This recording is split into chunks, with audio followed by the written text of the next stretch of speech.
What's up, everyone, and welcome to Project XTalk, an Xbox podcast, episode number 158, presented by Save the Game Media. I'm your host, Kevin, and on today's episode, we're going to be talking about our Game of the Year predictions ahead of the Game Awards reveal. GTA 6 is official. Xbox continues their success in Japan, and is AI going to ruin video games? All that and more. But before we get to all of that, got to introduce my co-host. Perfect time. He's taking a sip of water. JamPackSam, how you doing, buddy? What's up? I'm doing very well. Welcome back. I am happy we are back after a little hiatus for helping some kids, which was neat. But yeah, man, doing great. Yeah, extra. Obviously, if anyone's listening to this, we didn't have a show last week. I was on an Xbox podcast last week. I did the Xbox Drive live with TPR over from No Limits and a friend of the show, Sean Capri at Carpool Gaming. We were in person in Extra Life in Rome, New York, Herkimer, New York, wherever you call it. So we did a live episode over there, just hanging out, playing games together. We were playing on 86-inch TVs for Extra Life.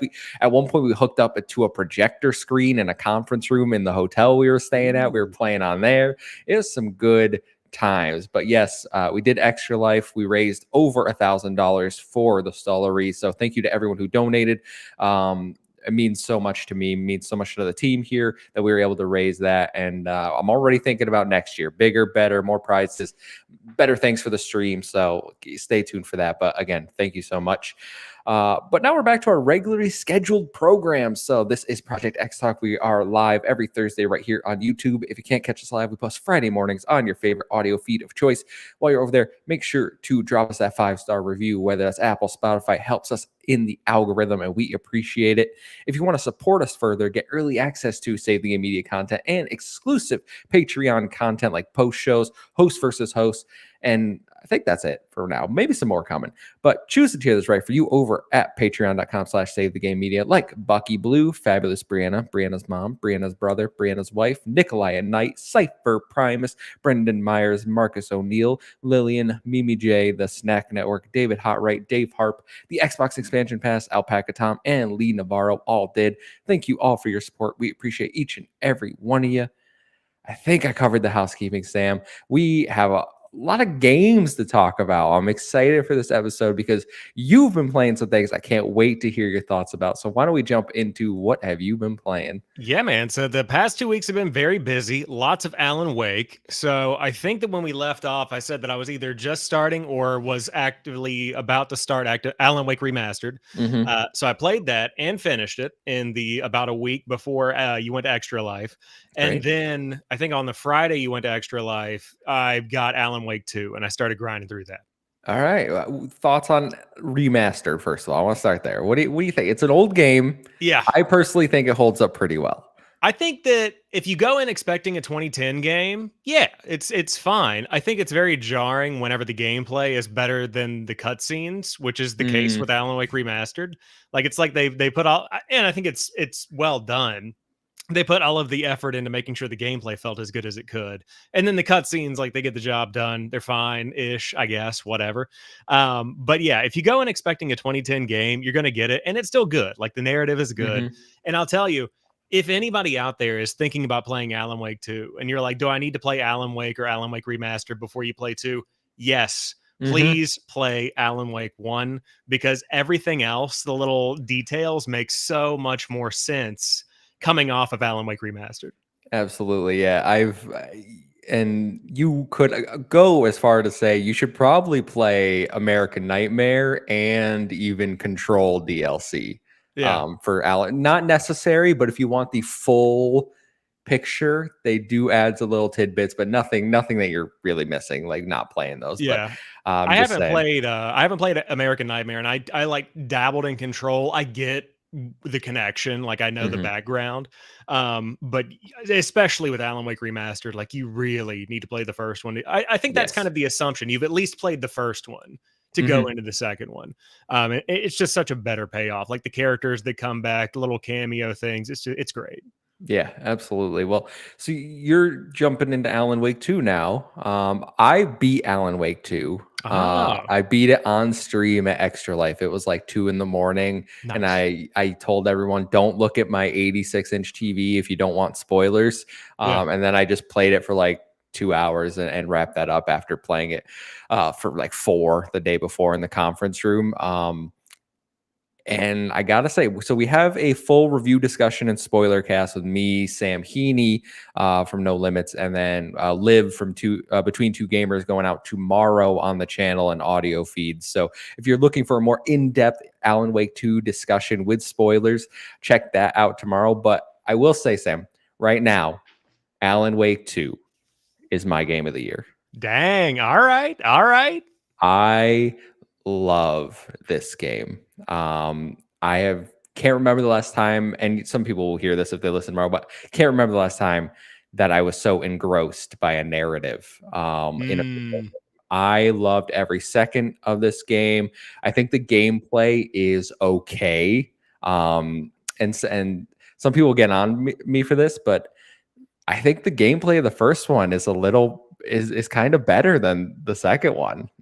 Like in terms of the gunplay, I do like it's more survival horror in the second one, right? And I knew that going in, but there are some things where I'm like, this doesn't feel as like the dodge button doesn't feel as smooth to me. Minor nitpicks. My big issue is like after a certain point, the detective board, and this is what you were talking to me behind the scenes, so I'm about to agree with you. The detective board gets a little stale. Yeah. Yeah. The detective board, we were talking before the show started. So I went into Alan Wake 2 totally blind. Like I know the premise. I know that Alan Wake's out of the dark place, and like that's the kind of setup you've got. Um, but going into it, I didn't know anything about the gameplay. And so at the beginning of the game, as it guides you into the detective board setup where you're kind of piecing together what's going on, it was a jarring addition to the gameplay for me because I had just come off of Alan Wake Remastered literally the same day. So I'm going in and I'm like, oh, this is CSI. Like it's just a big board of like pictures Mind and clues and Palace. stuff. Yeah. And I mean, I like it. I think that it's well done to get the job done of what they're trying to do, if that makes sense. Like it feels fine. It works well on consoles. If I was playing on PC, I can imagine like the drag and drop would feel a lot more like you're piecing things together really well. Mm-hmm. But yeah, I think that I think it's weird, but I get what they're trying to do, I guess is my point. You know what I think that board is more for is so you can try to understand the story No, because I like thought the same thing. it Yeah. gets very convoluted and it's like I feel like they recognize like, hey, our games are pretty hard to grasp if you even if you're like just only playing this. Yeah. So like why don't we give them a built-in tool to try to keep up? Yeah. I do think that maybe they lose me a little bit with like the collectible boards where there are separate case files Oh for yeah, like, yeah. yeah, you found a lunchbox. Here's the Mm-hmm. lunchbox, and you got to like sort the just it's okay to have a menu. Just give me a Sam, like, number. Like yeah, you found it's okay. 3 out of 8 in this area. Like Yeah, like that's all I need. that's a bit much. I get the narrative ones. I don't like the collectible ones. I've just gotten to the point where the other mind place shows up, not to do any kind of spoilers or anything, but now there are Mm. like two different mind places effectively. And so it's just like, oh man, there's another one I got to like, it's getting to the point where I am wanting more of the combat. I'm wanting more of like all right, let's get the thing rolling. And I'm spending a whole lot of time in detective boards. It starts pretty slow, and I said this on our review discussion where I think because you start a saga and you do like 2 chapters with saga, and I think those opening chapters are pretty much the tutorial and kind of reintroducing you to the world of Alan Wake, Yeah. almost like you've never played Alan Wake 1, and that's kind of how I feel the first 2 chapters are. You are still very early. You're gonna experience the best chapter of the game very soon though, and Really. I cannot wait for I you. mean, Like you're like almost there, man. yeah, I think I'm getting there. I might have just gotten there. I don't want to do like spoilers on this show Yeah, just yeah, because no, I know a no. ton of people have been. We can talk about it afterwards. Um, but all in all, so far, I'm in. I think I'm having to like take it when I'm feeling it though. Like after Hmm. I've worked a whole work day, I don't really want to come home and always solve a detective case. So I've been dabbling in some Halo again because of the new season. I've been dabbling, continuing in Battlefield, that kind of thing. But yeah, I mean, Alan Wake 2, not my game of the year yet, but as I continue to get into it, I'm right there with you where like this is a really, really good story. So much better than the story from Alan Wake 1. Hmm. And I think that the thing that I appreciate the most is the weird little like one-liners that the people said, the Taken said in Alan Wake 1, where they're like, Deer Fest is next week, gotta cut the mutton or what, like those random things. All of that campy stuff is gone, and it really feels like a Resident Evil 2, but you're a Hmm. detective. Like that's what this game is for me. Yeah, that's they definitely leaned into the survival horror, and whether people wanted more action adventure like the first one, I think they do succeed with what they were looking to do for Alan Wake 2. Like obviously I love it so much, and other people it's got universal praise. So I'm really excited for you to keep going. Yeah. I'll wait for the DM after you experience that chapter because no doubt it's gonna click. This is what Kevin was talking about. Yeah, yeah, I will definitely let you know. We'll talk more after the show, but yeah, I'm enjoying it. I also have I'm picking up a copy of Elix 2 tomorrow. Oh, okay, Yeah, all and right. so I got the collector's edition on Woot right here on a huge sale this week, and so I Mhm. got the PS4 version. So I'm picking up Xbox version tomorrow to play through it because I wanted to like get into it. So yeah, Alan Wake 2 and then Elix 2 are on the roster this week. Awesome, awesome. Well, apart from Alan Wake 2, I've been playing a ton of games this week. This is kind of the start of my start and end of my gaming for the year, I would say, because like this week and next week, I feel like I have enough games to probably carry me through December, like to Oh the yeah. end of the year. Like this is my end of the year stretch. And it started on Tuesday with a little game called Nickelodeon All-Star Brawl 2. My Let me man. tell you, much better than the first one. Nice. I wasn't sold on it immediately because it is a slower pace game than the first one. It reminded me of going from like Super Smash Brothers Melee to Brawl, where they slowed down the gameplay. Mm, It's still faster than the Brawl, it's still a better game than Brawl, but the additions here, like it's more polished, it looks better. They've added single player campaign to it where it's like a roguelite. So you start as SpongeBob and then you go through like almost an arcade mode where like you have a stage where it's just beat up some jellyfish and then like get a power up and then you'll have a battle Patrick and then fight a boss at some point. But if you lose along this line, you'll die, but then someone will save you and then you'll be like, we're gonna rewind time, like give it another go. okay. So as you keep doing this, you'll fight different characters and unlock those characters and you'll get new bosses. So like new power up, new perks. Like it is a pretty good, like I'm not one for roguelites, but I feel like this is a pretty good implementation that'll keep me as like a platform fighting fan going back and like I can have fun in here and not feel frustrated. Like I'm not making any progress. Yeah, that's interesting that they threw that kind of deeper element into it, I guess. I think that from the outsider's perspective looking in, I just assumed that it was like a Smash Bros clone and you just Mhm. select your fighters and go head to head in an arcade mode. But that's neat. Sounds good. Yeah, they do have the classic. They got the arcade mode. They got online, which is where it's got crossplay. Thank God. Like Mm, voice acting from the start, crossplay from the start. All the things that they messed up with the first one and led to that game dying a very quick, painful death.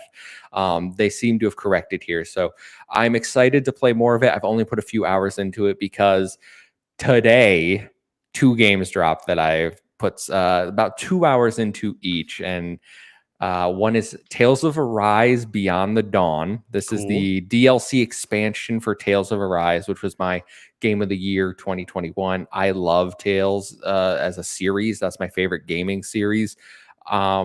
So far, slow start. I've done one dungeon in the 2 hours that I've been playing. The story hasn't quite gripped me enough where I'm like, we needed this, but Mm. I'm hoping it's a slow burn and then it'll pick up as we get into it more. But it's the same great game I loved back then. I wish I could have carried over my OP characters from the end of the game, like all level 100, max everything, and just wreck face. But instead, they were like, we're going to do a separate thing where you got to start at 65 and Mm. we're going to take you back a little notch, which is it is what it is. But the other game that came out, Like a Dragon Gaiden, The Man Who Erased His Yeah. Name. So this is the next Yakuza game for anyone not keeping up with Like a Dragon. I don't have much to say. We're going back to Kiryu. We're going back to the action-based combat as opposed to the turn-based combat. The only thing I want to point out from this game, Sam, you get a grappling hook where you get to like you shoot it and you wrap people up like Spider-Man, and then you get to swing them into walls. It's the most satisfying thing. Like you'll be surrounded by like 10 dudes. You wrap one up and then you can just knock everyone over like bowling pins. And I was That's like, awesome. every game needs a grappling hook. Yeah, I agree. Grappling hooks are one of the best parts of any game out there. And that single-handedly might convince me to try this on Game Pass. I'm gonna be real with you. So we'll see what happens. But yeah, that's a whole lot of games this week. Yeah, I'm into it. I got tomorrow off, so I'll be playing some more games. Same. Yeah. Well, Yeah. it's also like I've been sidelined this week because I might have a partial tear in my Achilles tendon. I got to go for an Dang. ultrasound. So I literally the doctor was like, "Take it easy. Don't." I was like, "That just means video games to me." Yeah. When you tell me that, I can't go to the gym. Okay, go Yeah. play some games. Dang. Yeah. What a hard life Shucks. to live. Yeah, shucks. As I'm putting on my headset, and, like turning. Oh That's no. awesome. Yeah, Yeah. I do not have anything wrong. I'm just taking tomorrow off to literally play video games. I just need to kill PTO. So that's Oh. what I'm doing.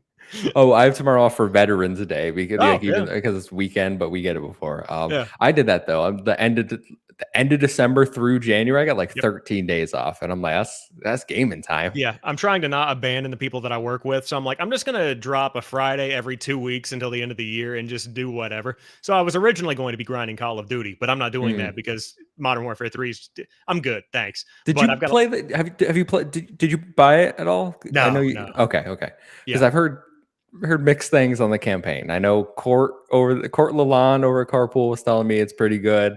Yeah. Luke was telling me it's pretty good, but then I've seen other people say it's absolute trash. Yeah, I think that just looking at the outsider's perspective looking in, it's probably not what I would want from it. I like the very intentional designs and like the Call of Duty missions that are kind of like iconic set pieces. And this is just dropping you into a map and telling you what to do, which is fine. I'm sure people enjoy it.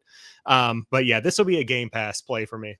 Mm, yeah, probably the same. I'm actually looking forward to when Call of Duty drops, and like I'll go back and play all the campaigns that I Yeah. missed because like those are those mindless. I'll put on a podcast and just mindlessly like go through it, and it'll Yeah. be a fun time. Yeah, I enjoy the big campaigns like the old Modern Warfare 2, Modern Warfare 3. They're Mm-hmm. fun. Black Yep. Ops is my favorite campaign. Love that kind of What do stuff. the But numbers mean? yeah, Mason, what are the numbers? Yeah, I love that kind of stuff. So I might dabble in some old Call of Duty this weekend too. We'll see, just for the nostalgia's sake. I have my Modern Warfare 3 copy over there, the old one, not the new one. Great. Awesome. Well, why don't we jump into the news for this week? There isn't a ton of news, but I think we have some interesting stories I want to touch on. So, first, I want to start Game of the Year talk. Jeff Keighley has announced that the Game Award nominees will be revealed Monday at noon Eastern Time. So, Sam, we're not going to go through every category. Maybe when they come out, we'll talk about them on like a post show or whatever. We'll do something with them. But right now, I got to know we're in November, almost the middle of November. Not many games are coming out the rest of the year. Like we have a few more, and then that's it, kind of. So I want to know, what are your 6 games that you think would be nominated at Jeff Keighley's Game Awards for Ooh, Game of the Year? 6 games. Yeah, well, assuming he does 6, because that's what they've done the previous years. So I think there's a few that are guaranteed, and I can go first if you need some time to think. I'm ready to go, I All think. right, yeah, hit me with it. I just want to know what are we feeling? Yeah, off the top of my head, Starfield is getting a nomination, I think. Okay. Baldur's Gate 3, Mm-hmm. obviously. Beyond the Spider-Man 2, Mm-hmm. uh, Legend of Zelda Tears of the Kingdom. Mm-hmm. So that's 4. Uh, does Resident Evil 4 remake count? It depends who you ask. Yeah, I I think it mean, does. I would say Resident Evil 4 remake, and then I think that it would have to be maybe Mortal Kombat 1, maybe? Hmm. I would throw that in there. I think that's 6. Interesting. Yeah, just because I feel like, and again, that's my personal, like, off the cuff. We're also talking about a panel of journalists and like gaming industry people. So their answers might be different than my answers, but that's what I've got. What about you? Okay. I agree with you on some of them. I think the two that are 100% getting nominations, Baldur's Gate 3 and Tears of the Kingdom, right? Like there's no chance those two aren't duking it out for Game of the Year. I am debating Starfield. I don't know if Starfield gets nominated just because of the Well, I think it's a phenomenal game. I love Starfield.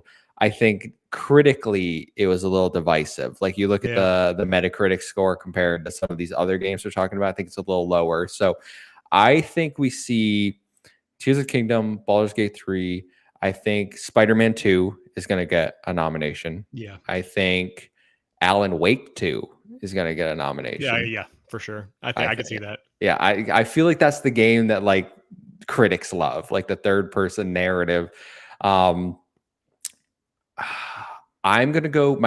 They always do an indie pick, so I'm gonna say Sea of Stars gets a I could see nomination that. because Totally. it's sitting and get reviewed very well. They want that token indie game, and then the last one is always is a struggle for me. I'm torn because I'm like, what is the sixth game that they're gonna put up, and do they do Starfield because it is such a generational game? But and Kyle calls it out in the chat. Mario Wonder, I think, will be the sixth pick. I mean, these are all great picks, and just Googling it, like 2023 games, just to refresh my memory. We didn't even talk about games like Diablo 4, Star Wars Jedi Survivor, Hogwarts Legacy, Armored Mm-hmm. Core 6. All of those are valid options. Very Final high. Fantasy 16. Street Fighter 6 sitting in the 92. Yeah, like there are so many of these games that could Lies of P. Like these are all potential game of the year contenders. And I think this is going to be one of those things that paints a picture of just how crazy this year has really been. Like Alan Wake 2 could totally be a game of the year. But Mm-hmm. also I could see the argument for a game like Mortal Kombat 1. For the critics, I don't think it's going to be there, but yeah, I mean there are just so many games. I'm very interested to see the reaction to the nominees, not even the winner, but the nominees is going to divide everybody. Oh yeah, I always watch hit them announce it live for all the categories, and then I go immediately to Twitter and see who's freaking out. Like Stray last year getting nominated Yeah. broke everyone's brain. Yeah. I mean, Um, I could see that. I'm looking at the list of like, I mean, could Hi-Fi Rush get a nomination? Maybe. it could. I think. Dredge, I see another one on here. Dredge could Ooh, get it. Dredge. Yeah, Like there are so that many could be the token. games. That could be the indie game that they select. Yeah, I mean, you've got so many options. I don't even know. And I I think there's an argument for Cocoon even. Like if you were really into it, Cocoon's really good. I don't think the critics thought that it was like the next, best thing that the gaming industry's made, but like still a great indie. I'm curious to know, like, if some of the games that we named don't get nominated, and things like Diablo 4 or Final Fantasy 16 that like came and they were well received, but I think Diablo kind of burned some of its goodwill with the industry with some of the like the early updates, and they're kind of earning it back now. I hear season 2 is pretty good. That's the reason I discounted Diablo 4. I was like, Yeah. if you would ask me in June when Diablo 4 came out, I was like, this is game of the year, easy. Like Diablo 4 is awesome. But then they kind of ruined all the builds that I was liking. So this game, this year is nuts. I personally think they should expand it past 6 and let's duke it out. Like let's throw Yeah. all the Dead Space remake. We didn't bring it up. Dead Dude. Space remake was this year. I think best remake at one point should become its own category. If there are enough remakes in the year to warrant a category dedicated to it, I mean, I would love to see like I don't think it came out yet. I'm just looking at the list. The Advanced Wars 1+2 reboot. That did, there, yeah. That yeah. yeah. So like if Yeah. that came out, then you've got Dead Space remake, Resident Evil, like Metroid Prime. Like there are so many good games that dropped this year that are bringing back those older games.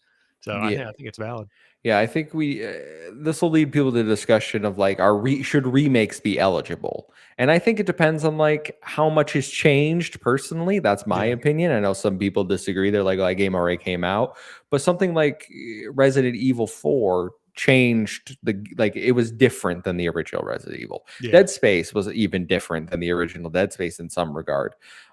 Is that enough? I don't think a remaster should count. I don't think Metroid Prime should get on there, even though it's like a 94 or whatever on Open Critic. So, Aman writes in with a question. He says, "What game do we ultimately think wins Game of the Year?"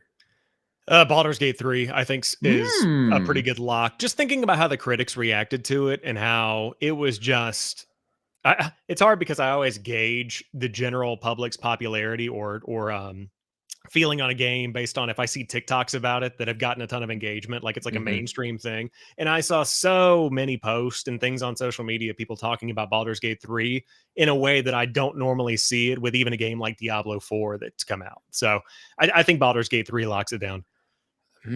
I think I'm gonna split it and go, I think Tears of the Kingdom still takes it. Yeah. Yeah.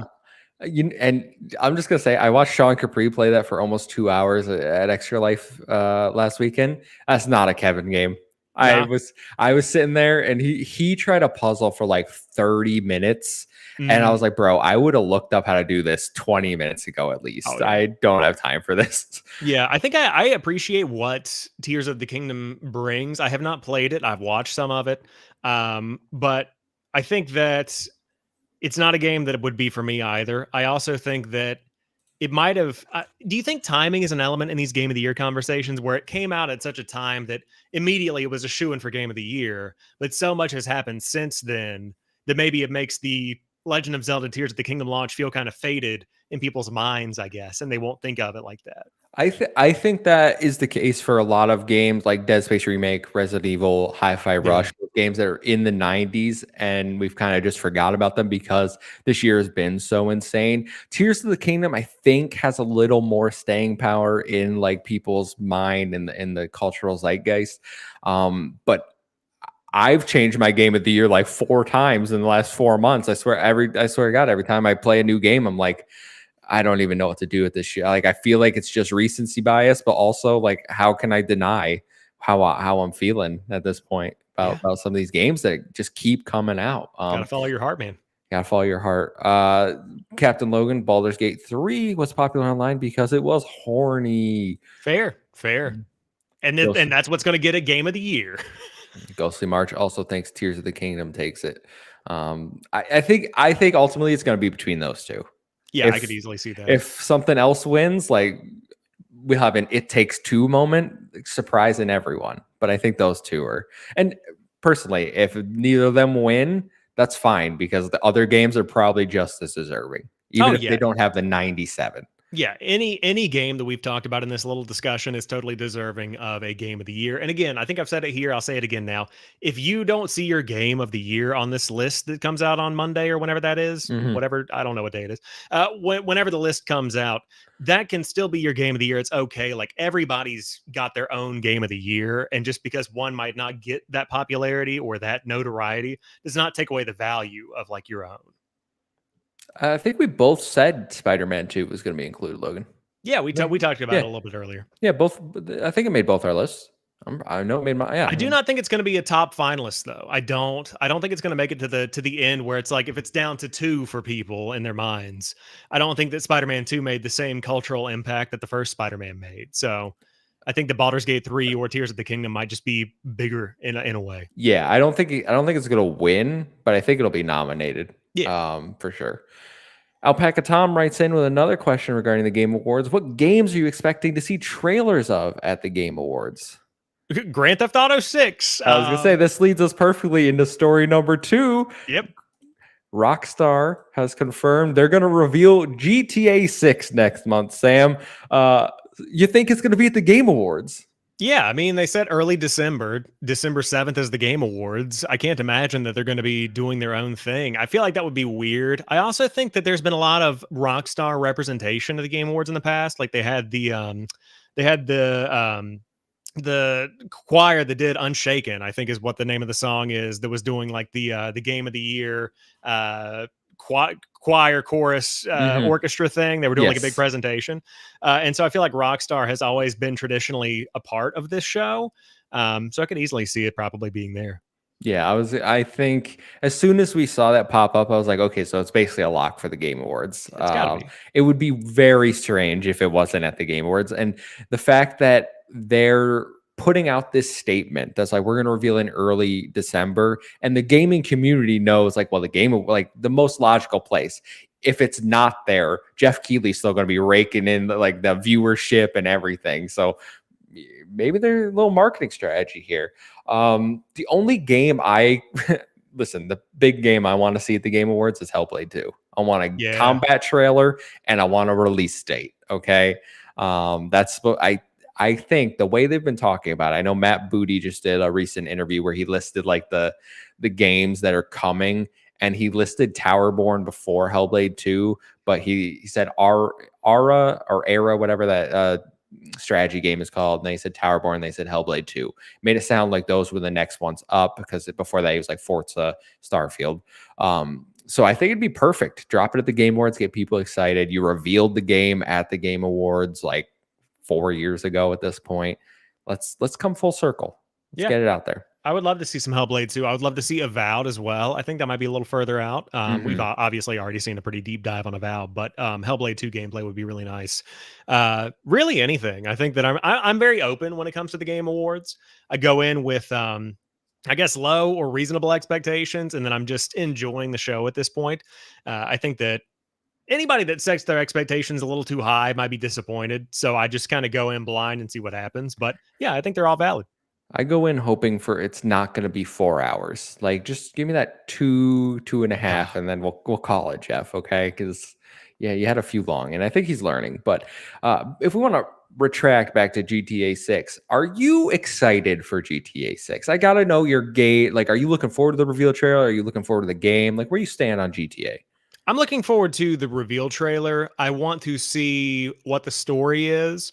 I am one of the people that has never finished GTA 5. I think I played about 20 minutes of GTA Online. For me, whenever the game came out, I was in high school, and it was like everybody's passing around the controller after a basketball game or whatever. We've gone to somebody's house, we're hanging out.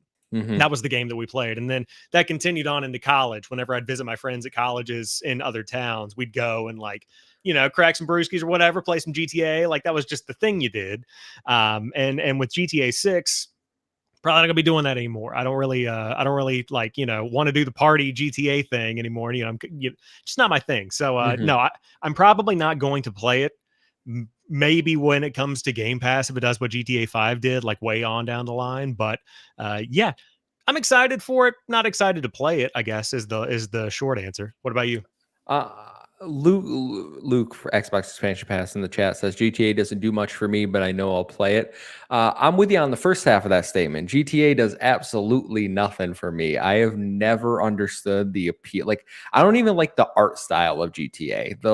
The way it looks, the stories, none of it appeals to me. And I can say that about all of Rockstar games, actually. Like, I don't like Bully, I don't like Red Dead.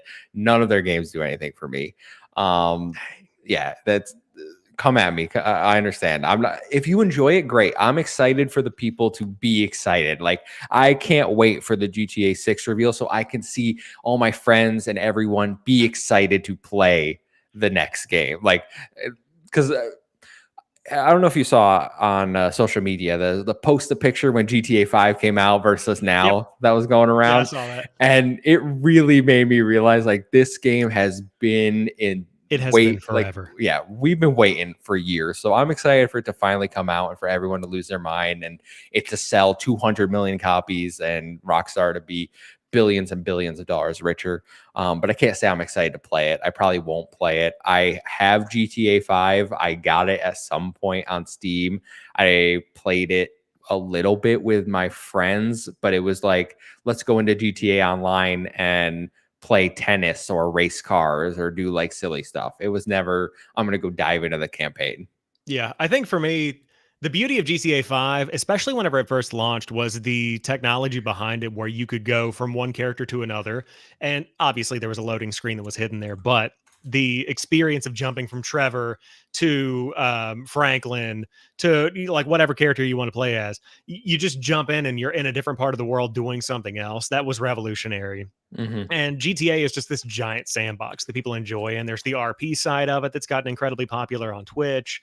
Online continues to print money with shark cards and that kind of stuff. So I'm sure it'll be more of that. But Rockstar, I'm more of a Red Dead guy than a Grand Theft Auto guy because Red Dead tells such a good human story. And then GTA is like, hey, this is over the top insanity. And I get why it's popular because of that insanity and because of the over the top nature of it. I mean, you're literally like doing heist and you've got this weird little crew. So I'm interested to see if they can recapture the magic of Trevor, Michael, and Franklin and like that synergy the three main characters have. that's going to be hard to replicate just because those characters have become icons in gaming at this point. I don't know if they're going to be able to hit that same mark with the next one. Yeah, no, it will be interesting if GTA 6 doesn't like hit the same heights. I've seen some people worried that like in the culture of today that maybe some GTA stuff won't fly as well.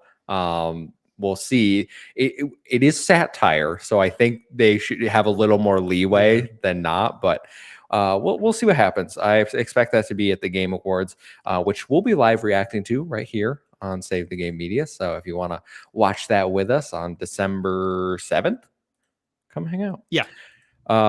Let's keep rolling to our next story, though. Xbox continues their success in Japan. Phil Spencer had an interview in Famitsu where he talked about the current state of Xbox in Japan. Phil says that the size of the Japanese PC game market has roughly doubled in the last 3 years, but the number of PC Game Pass users has quadrupled. He says the number of Game Pass subscribers and hardware units sold are both increasing in Japan. Starfield increased the number of new Series X and S users in Japan by a sizable margin. He stresses their relationship with Square Enix is for the long term and reiterates Xbox's quarterly ambitions to release a new game every quarter. Sam, did you see this interview? How are we feeling about Phil Spencer kind of hyping up Xbox in Japan? Like it seems like they're doing great. I mean, I think that they're doing great in comparison to where they've come from in the past. I think it's hard to kind of say that they are successful in the way that I'm sure Xbox would probably hope that they are. But in comparison to where they've been, yeah, I think it's great to see them hyping up the successes, celebrating the wins, and seeing Game Pass grow. I mean, that's the ultimate goal, where they're just trying to grow the service. That's the main model they're trying to push. And so seeing that successful on an international scale is pretty cool. I'm sorry, you got me with he can't stop me, Logan. You're talking to the chat, Captain Logan. Did Rockstar announce this ahead of time to stop people rushing the stage at the Game Awards? You just go, he can't stop me, Logan. He can't stop me. Yeah. Jeff can't stop me. I'm gonna get up. Also, in all seriousness, if you're out there thinking you're gonna rush this, please don't stop. Please, don't do this. I think we should all tweet at Jeff like the day before, being like, just so you know, you get one shot. Like if someone comes at you, like free, like nobody will care. We'll all cheer you if you just take them out. But I would love for him to be doing the like monologue at the beginning and then just reach into his inner pocket and pull out a taser and just like zap it a little bit and just show everybody like, hey, yeah. The more you fuck around, the more you're going to find out, like that kind of thing. I would love to see that. When we talk about Xbox in Japan, yeah. So it's good to see Phil being like, we're making strides. I think the PC Game Pass users quadrupling is a nice headline, but it's not an actual number. Like if you went from 100 to 400, right? It's good, but it's not really anything to write home about. Like he's definitely choosing his words very carefully when it comes to this interview. Yeah. I think Logan said something in the Discord. I think it was Logan that was like, "Oh wow, I went from 4 to 16. Great job." We don't know what the actual reality is. Yeah, and he does it for the other ones too. Like the number of Game Pass subscribers and hardware are both increasing. Well, yeah. I mean, if they're decreasing, we'd have a problem. And I know Xbox has been outselling PlayStation in Japan for the last few weeks, I think. 2 weeks back to back. 2 weeks, which is, and when we're saying that, it's like 4,000 to 1,000 units. Yeah. Minuscule, especially when you compare it to like Switch sales numbers, which they just came out and they're like, we've sold 135 million units and 60 million people have Animal Crossing. And I'm like, what's going on? What world is this? Yeah, so I think the best thing here, re-emphasizing the relationship of Square Enix, being like, this isn't just some, it's not just a talking piece. Like we actually are committing to this. We're going to have Square Enix games going forward. I'll wait to see it. Still waiting. We've had one Square Enix game this year on Xbox, and it was Dragon Quest: The Adventure of Dai that I reviewed. Thank you, Square Enix, for the review code. And it wasn't great, but yeah, keep going. Xbox in Japan, I guess. Anything else to say on this? I just wanted to highlight it. I just wanted to double check. Is Octopath Traveler 2 coming out in 2024? 2024. It's coming next year. Right. Yeah. Yeah, I would love to see more of the relationship. Obviously, like with Final Fantasy, bring everything you can to it, and we'll see where it nets out. But I mean, it's an early relationship. We'll see where things go. Yeah, absolutely. Well, the next topic is very interesting to me, anyway, Sam. I'm curious to get your thoughts because this comes from Tom Warren at The Verge. Microsoft is partnering with in world AI to develop Xbox tools that will allow developers to create AI powered characters, stories, and quests. The partnership will include an AI designed co pilot system that allows Xbox developers to create detailed scripts, dialogue trees, quest lines, and more. David Hotwright writes in over in the Discord, like you can, if you want to join. The link is in the description below. He says, how do you guys feel about Xbox using AI functionality in game development? What do you feel would be a negative use of AI, and what would be a positive use? I mean, there's so much that AI can bring. Like it's a revolutionary tool across every facet of society you can look at. And the immediate reaction that I saw online from people in the gaming industry that are actually making these games was you're taking the human element out of game development. And there's the potential here for some of that to be lost and ultimately jobs to be lost if, for say, indie developers, where instead of having a team Hmm. of two and then being forced to scale up to five, then having success and having grown the studio, you can keep it at two, use the AI, and then get the job done. I think that's the concern that a lot of people have. And Hmm. on the player side of it, the concern is that the games feel like hollow shells. Like we've all used ChatGPT and poked around in there. Yep. The results are normally like, oh, yeah, a robot definitely wrote this.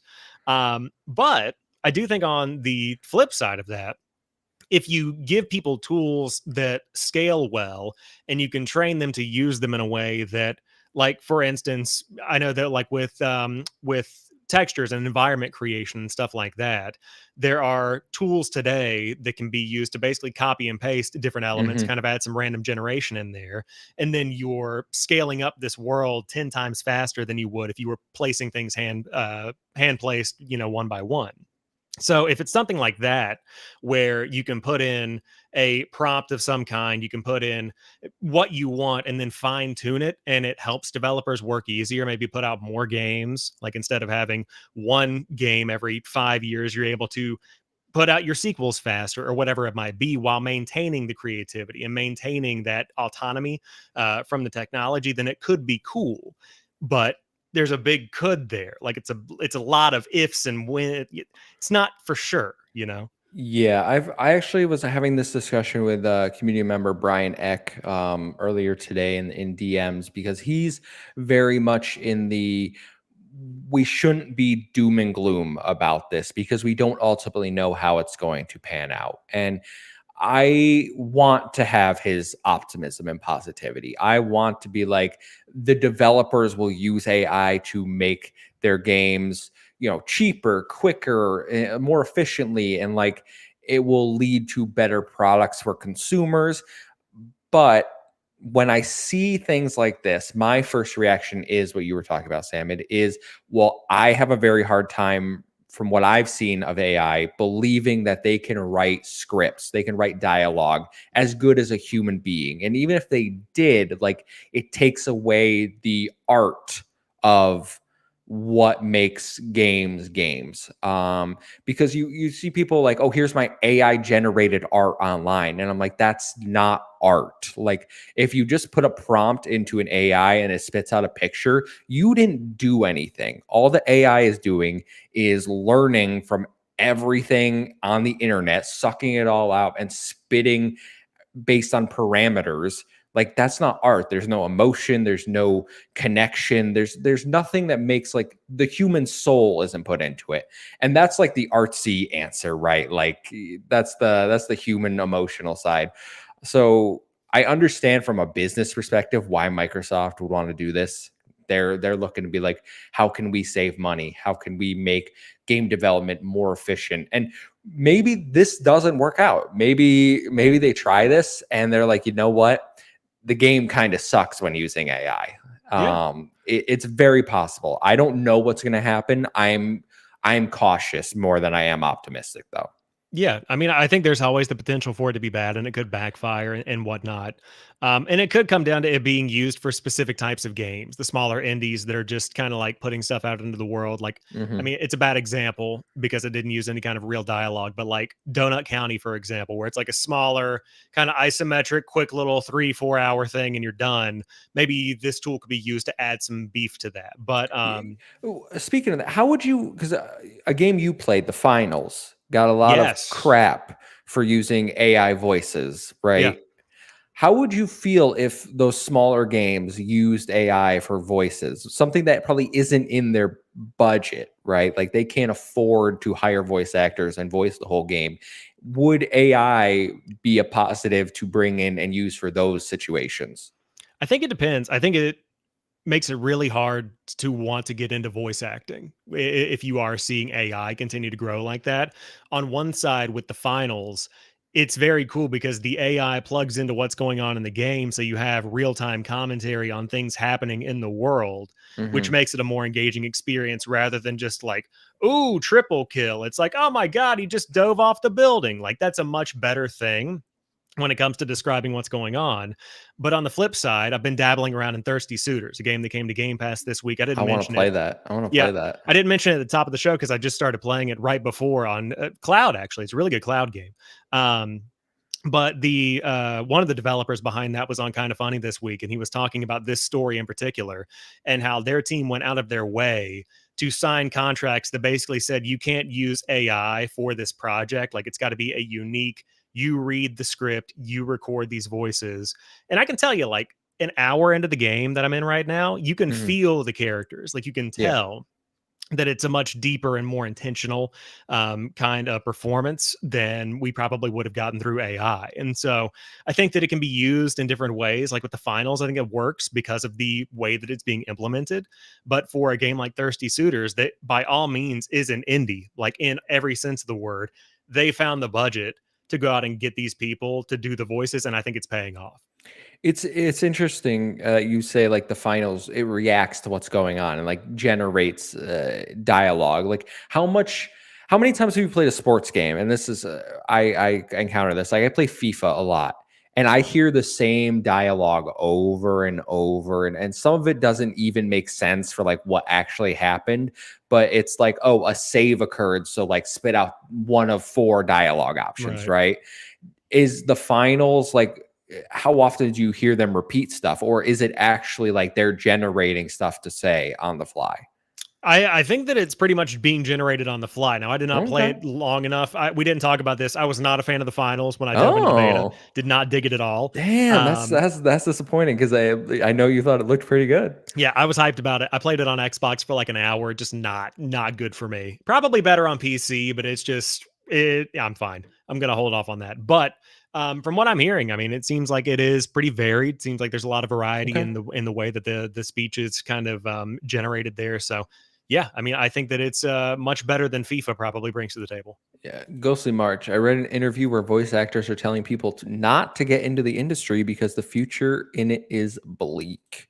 And I can believe that. I've seen developers speaking out about this. Like they're worried that not even just in the game industry. I've seen some people talking to me about AI where they're saying, "Well, I work in movie production, and I've already accepted that like my job is on a timeline. Like I won't have a job in a certain point, and that's scary. I think if you're in those fields where you're just having a machine that might not do as good a job, but is cheaper and more efficient than you are. And I wanted to answer Logan's question. I'm not sure I understand.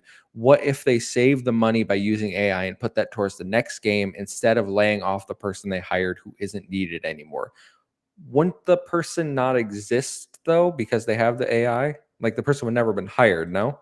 Or I is think it's there a meant to be like you can free up the money that, or you can generate additional money, then put it towards your next game rather than having to lay off the person so they can work faster and put more money into the next game. mm, But I mean, you're gotcha. seeing big companies already kind of get flamed for this because I think on one of the regional Ubisoft accounts or one of the regional Assassin's Creed accounts, they used generated Halloween Assassin's Creed AI art on their social media Oh. post, and immediately like everybody got called out, or they got called out by everybody for using that. And I mean, like I did it for my social media thing. I typed in Halo Halloween post, and like Yeah.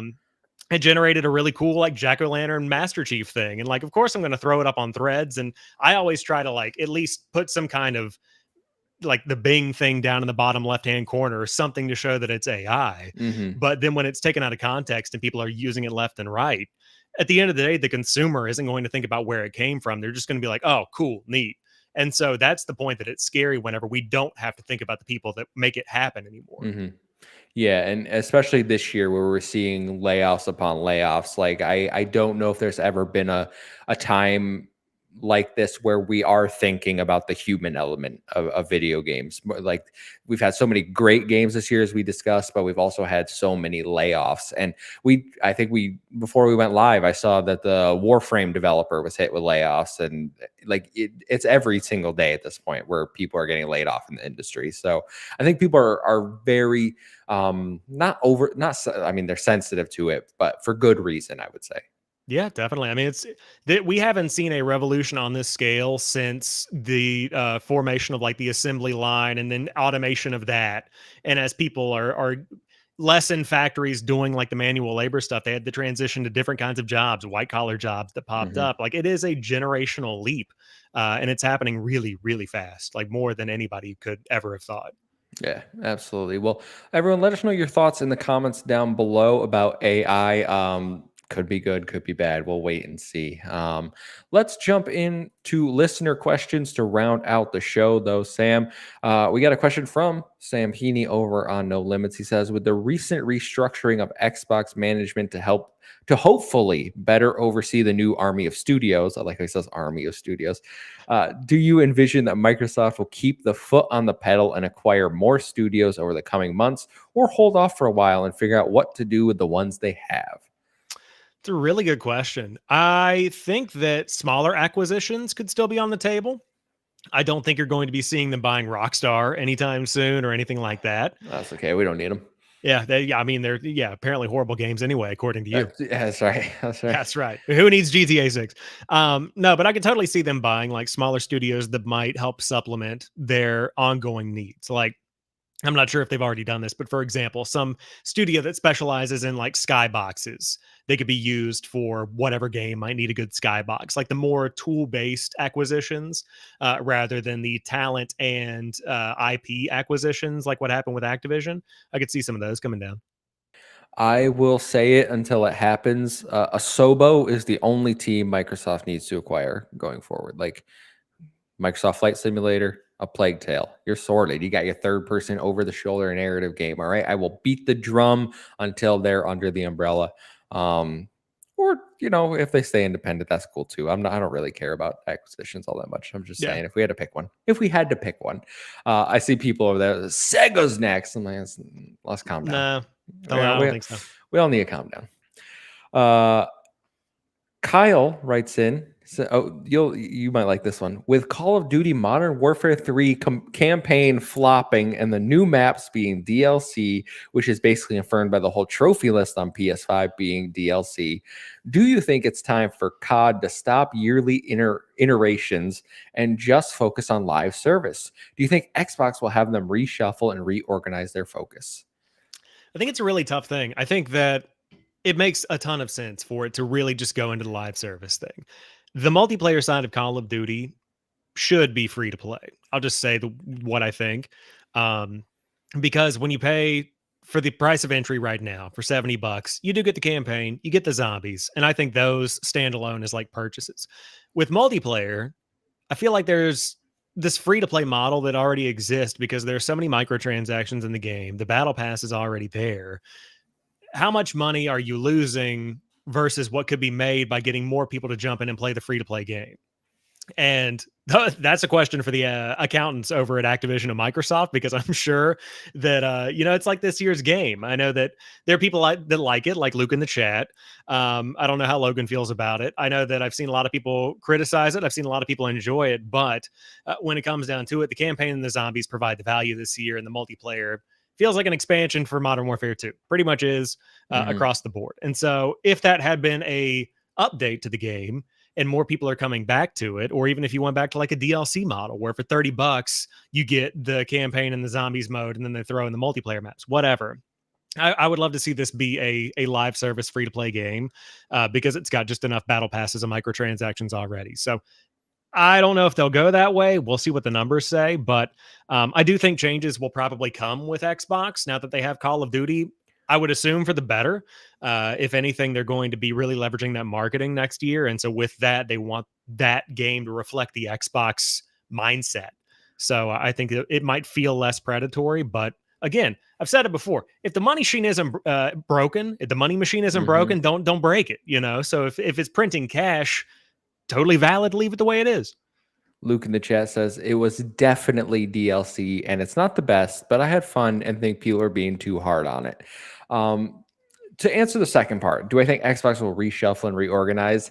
No, because they make money. They make a lot of money, so much money within like a day of launch for Call of Duty. Do I want them to? Yes, I would love if we didn't get a Call of Duty every year. I would love to free up those studios to do something else. And I know Jason Schreier just put out a report earlier today where he said most Call of Duties are developed on a 3-year timeline, right? So you have the studios taking their 3-year turns, so you get one every year, but they do have 3 years of development to make the game. Apparently, Modern Warfare 3 was made on a 1.5-year development cycle with people like working nights and weekends. So they kind of crunched to get this out. And for me, like seeing the reaction to it and then hearing those details, it's almost like, why didn't you put this out as some sort of like $30 Modern Warfare 2 DLC pack, or you could put it out next year? The fact of the matter is, it seems like they wanted to hit the holiday season. They wanted to get those sales from the holiday. Like, we need a Call of Duty for the holiday to bring in the money. It's kind of greedy from my perspective. So I would love for studios not to have to crunch anymore like that. I would love for them to be able to focus on more passionate endeavors instead of just being Call of Duty machines. Remains to be seen. We're not going to see any changes for years, as we've talked about before. Like, this is a brand new acquisition. Right now, they seem oddly focused on Blizzard as opposed to Activision side of the acquisition. Like, I know we saw that branding with like Xbox and Blizzard. Activision's name was nowhere near there to be seen. I think Mike Ybarra came out this week and was saying, like, I don't know what's going to happen, but I'm hopeful that the studios can like make games that they're passionate about now, right? Yeah. I mean, I think that I don't want to say the distance from Activision makes sense, because I have seen branding out there, like the announcement, Activision, Blizzard King, all of that. But yeah, that brings up a really good question of next year, whenever inevitably, if there is a new Call of Duty, which we assume there is a new Call of Duty next year, and it ends up being the same situation where it's like, is there enough value for $70, whatever, the multiplayer is wrong in this way, right in this way, whatever. Now Xbox takes the hit where Activision was normally the one thrown under the bus. And so it'll be really interesting to see how they handle that kind of PR situation where if a new Call of Duty game is bad, then it's Xbox's fault. We kind of already see this in some little pockets this year where it's like, oh, here's Modern Warfare 3. I was told Modern Warfare 3 got a 4 from IGN because it's owned by Xbox. I saw that and immediately I'm like, dude, the console awards go both ways. Don't be like that. Like, they gave the game a 4. That's a valid option. Like, they can say what they want.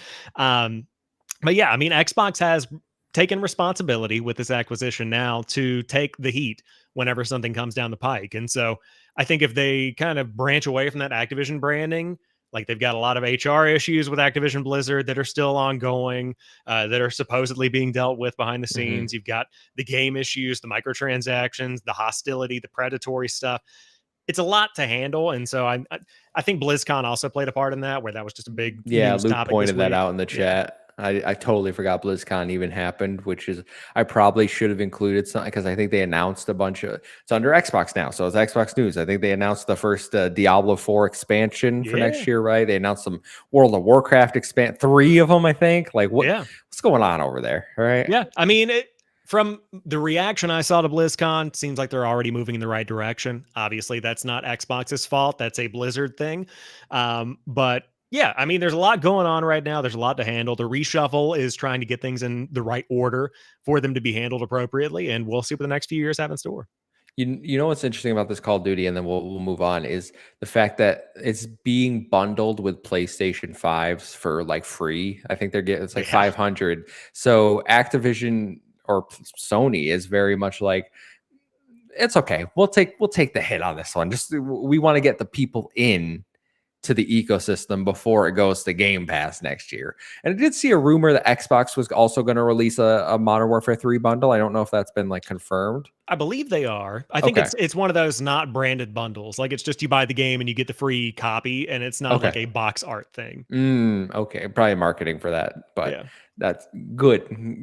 Equal playing field. So, last question, Sam, and then we'll get on out of here. TPR writes in. He says, Sam H and Kyle are being super try hard with their well articulated questions. Would Senua beat Aloy in a boxing match? Oh, would Sinua beat Aloy in a boxing match? Gosh, man. I'm gonna have to say Aloy is probably gonna wipe the floor. I'm gonna be Yeah. real. I just think Aloy is Yeah. just gonna drop the elbow. I think it's over. As much as I love Hellblade and Senua, Aloy would absolutely demolish her. She has so many different types of weapons, and Senua has like a sword, like a Yeah. rusty sword at that. I don't think her mental illness is helping her in this combat. Yeah, but I mean, like, if we're talking like fist combat, like fisticuffs. Boxing, Yeah. boxing. Yeah, yeah. Okay, it was boxing. I mean, you can bring a knife to a boxing match. You're probably gonna get Hmm. arrested, but you can do it. Okay, I was thinking weapons. So I was thinking one-on-one combat. If it's a boxing match, I don't.